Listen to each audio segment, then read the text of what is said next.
J'ai tenu à me déplacer personnellement sur les chantiers des sites devant abriter les Jeux olympiques de la jeunesse dans notre pays.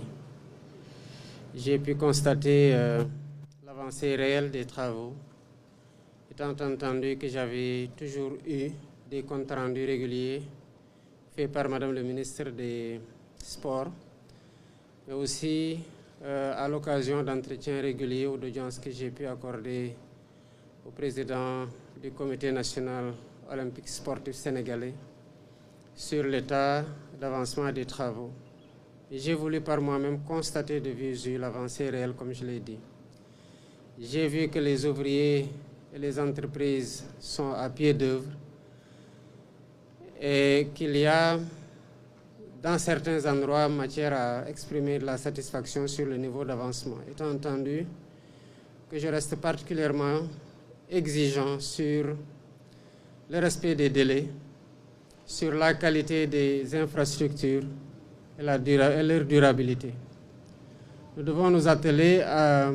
l'issue de ces Jeux à laisser un héritage durable et vivant à la jeunesse de notre pays,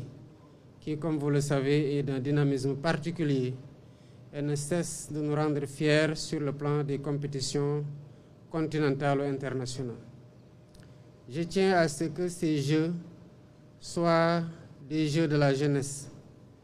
que nous montrions ce que nous avons à offrir au monde en tant que pays, mais aussi en tant qu'ambassadeur pour le cas d'espèce de tout un continent. C'est un honneur particulier, un privilège qui a été donné au Sénégal pour la première fois d'abriter les Jeux olympiques, fussent-ils les Jeux olympiques de la jeunesse. Mais cette grandeur nature pour notre pays et par ricochet pour toute l'Afrique est une occasion aussi que nous devons saisir pour montrer au monde que l'Afrique doit et peut organiser de façon parfaite les Jeux olympiques. Et sous ce rapport, nous avons une double responsabilité par rapport à notre propre réputation, j'allais même dire à notre honorabilité, mais parce que nous sommes aussi la vitrine à travers laquelle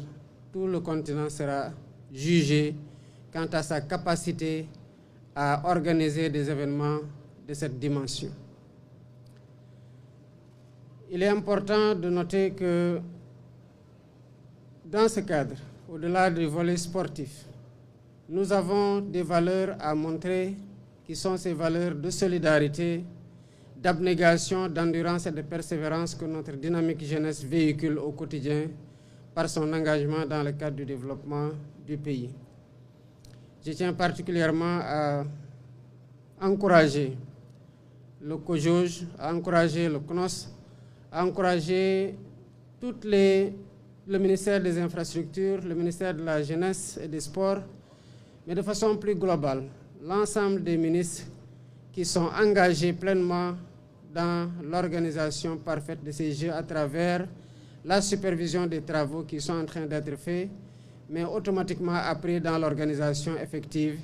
des Jeux. La synergie est importante et sous ce rapport, elle sera renforcée. Je tiens à informer que je reviendrai sur les chantiers pour voir si les délais qui ont été avancés tout à l'heure pendant mon parcours ont été respectés par les entreprises et par les institutions de l'État qui sont engagées dans le cadre de ces chantiers.